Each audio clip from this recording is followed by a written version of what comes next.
So who am I here with? My name is Reese Holland, and I'm here with my partner, Krista Zamaitis, and then 4 other girls in my class, Lily Mastrangelo, Andrea Gardino, Catherine Angelopoulos, and Megan Evans. Okay, so you're a student at Danvers High School. Correct. And what is your group and what is the group about, basically? So we are a part of a senior project citizen class, which is a passion project-based class, and we are looking to bring back the farmers market this year that was previously ended due to COVID-19. Okay, and so when was the last time that this farmers market happened? Like 2019, you'd Yes. say? Okay, yeah, okay, that makes sense. And what are some projects or anything that, I know it's a farmers market, but is there anything you're trying to bring back specifically with the farmers market? I mean, there's been small business collaborative events over the years with some of the other organizations running in Danvers, but we're mainly looking to bring back the farms and just like any sort of produce that could be brought back to our town, making it a more regular thing, because we've seen other towns doing it, and I've gone to the Salem Farmers Market, the Marblehead one. They have it pretty regularly, and it's pretty successful. Yeah, and it's a good community event. So just one last question is, if it were to be brought back, where would it be located in Danvers? It would be located at the Peabody Institute Library during the summer. And outside? Yes. Awesome. Okay, thank you. So who am I here with today? Well, my name's Rich Vincent. I'm the president of the Danvers Rotary Club. Okay, and this Rotary Club, what do they do in Danvers specifically? Well, so we're a nonprofit. We basically, screwing up. No, it's okay. We can restart. It's all good. Okay. Doesn't matter. Okay. Doesn't matter. This is not live. It's all good. So we're a nonprofit. We raise about $10,000 to $15,000 per year, and we give that back to the town of Danvers. So Rotary's a service club. Okay. Yep. And this money that's like $15,000 to $20,000, what exactly is it going into? You said back into the town of Danvers, but what does that specifically mean? So we use that to pay for scholarships. We give out 5 scholarships a year Okay, to awesome. Danvers graduating students, regardless of the school they're going to, as long as they are a Danvers resident. We also use it to support the YMCA, paying for camperships so kids have an opportunity to go to the YMCA camp for free. We also use it for projects with Endicott Park. We built the pavilion, we provided an apple orchard. There's some stalls in a barn that's over in the back corner. We paid for that. We donated $50,000 to the Danvers YMCA to help out with their remodel program. We provided the pavilion. We have done the pavilion over at the town library. The witch trial monument. Yep. We paid for that. Awesome. And so coming into a new year here, just a couple months in, is there any projects that your group is kind of considering or diving into as we enter 2024? One of the things on our radar, and we haven't put it all together yet, but there's the Rotary softball field over at the middle school, the girls softball field, and that's fallen into disrepair. Yeah. Mm-hmm. So we have it on the horizon to restore that field back to usable condition. Yeah, that would be great if they had, a better place to play, definitely, as softball season is going to start just a month here. So really, I thank you for coming on and talking to me. Thank you so much. Oh, my pleasure. Thank you. Thank you for doing this. Yes. Okay, so who am I here with today? I'm Ken Javidin. I'm with the St. Vincent's de Paul. So what we do, you can ask the next question. No worries. You got right into it. That's perfect. Yep.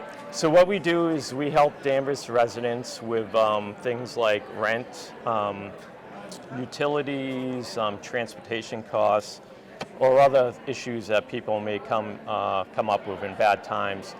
So you have to be a Danvers resident. You just call St. Vincent de Paul. And then, so we work through the St. Mary's Annunciation Church in Danvers. Yes, the one we live stream that one. Yep. Yeah. Awesome. So if you call, then you'll get a home visit. So there'll be a quick assessment just to assess the needs and the imminence of the situation. Yep. And then we will provide the necessary funds. We also provide Uber cards and stuff for transportation, like I said, food insecurity. We'll provide cards to like Demoulas. I'm sorry, I'm dating myself. No, you're Market Basket. Yes. Yeah. So stuff like that. Anything that people have a need for, that we'll try to help them. Yeah, and obviously this costs money. So how are you guys raising this money, and how are you guys getting help from volunteers and such? How do you go about that? Obviously something like this today. Yeah, so good question.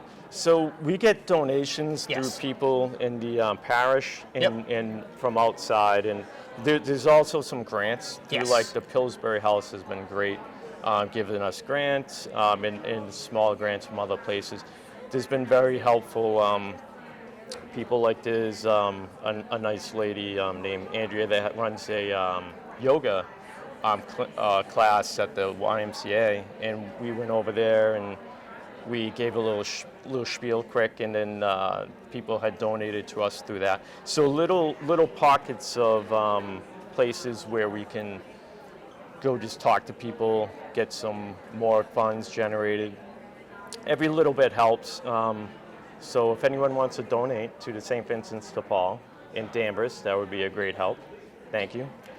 And like I said, we got grants and then donations. Yeah, so just one last question. So heading into the new year, 2024, are there any big things you guys are working on or big areas of focus in the town of Danvers for your group that you're really focused on? Maybe something you were focused on last year that you are this year, or something that's continuing? There's going to be a concert, I don't know the date, but I think that's in June sometime, and that's going to be held, I believe, at the Peabody Institute Library grounds. They're here too? Yep. Yeah. So we have that in the works, and then we always have a closed drive coming up. I don't have a specific date for that. Yeah, just let us know. We'll promote it, definitely. Yeah, excellent. Yeah, great. excellent. Yeah. Thank you. Yeah. All right, that's pretty much all I have for you. Do you have anything else you want to tell the world about your group? No, thank you very much for listening, but I'll just end by saying every little bit helps, and this is totally for a great need for the residents of Danvers. There's a lot of situations, ad hoc situations that pop up, and all of us, we may know someone that has a need sometime. It's not always, but things pop up. We try to get people steady state so they can move on with their lives, and some people need perpetual help, so that too.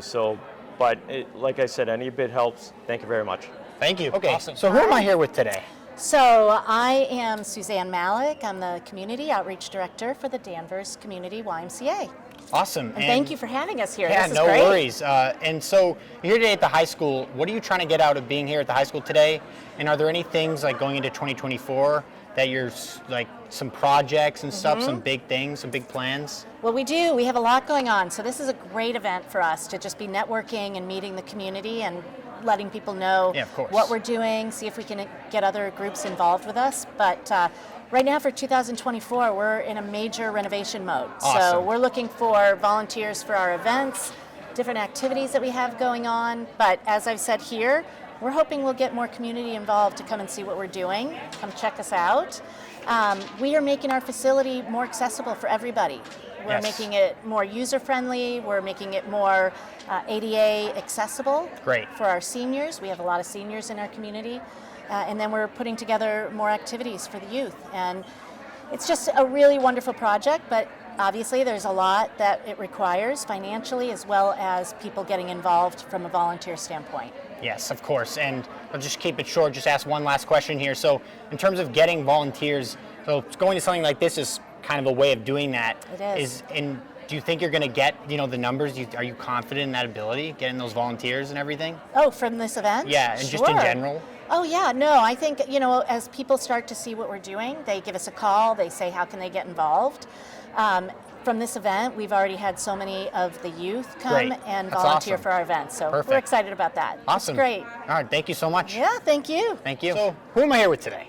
My name is Amy Ciancarelli, and I'm the interim president for Danvers Falcon Fest. Awesome. And so you're here at the high school today, Falcons Fest, as you said. You've had a bunch of events already in 2023 that you've come into the studio for.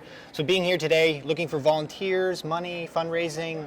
I think all of the above. All of the above, yes, of course. Truthfully, our tagline really is celebrate community and build traditions together. So we need it all to bring our organization to the forefront.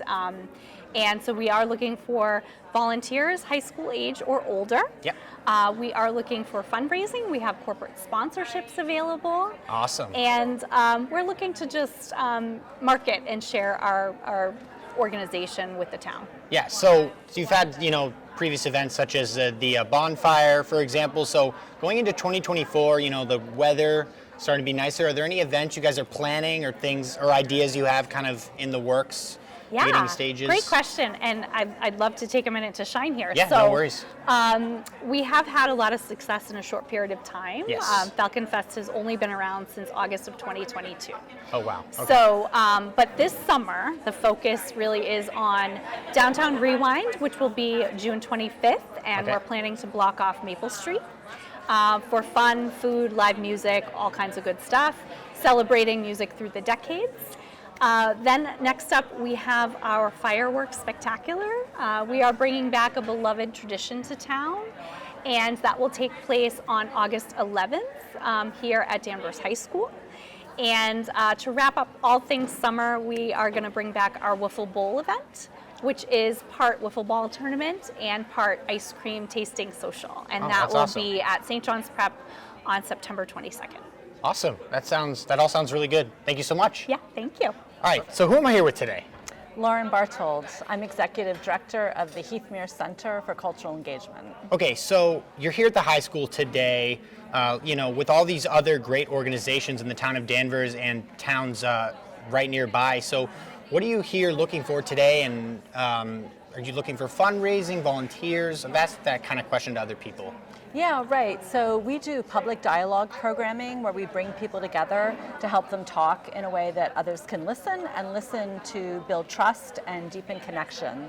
So we have an exciting event coming up here. It's an annual event, second time held in Danvers. Awesome. It's called Race, Amity, and Multicultural Festival. Yep. And that we bring together professional performers and then also youth performers, educate people about multiracial friendships, basically just to promote awareness and celebrate different cultures. So we're always looking for volunteers for that, but also we would love some volunteers on the more administrative side, people to do promotion, whether that's social media, putting flyers around town, help with grant writing, proofreading.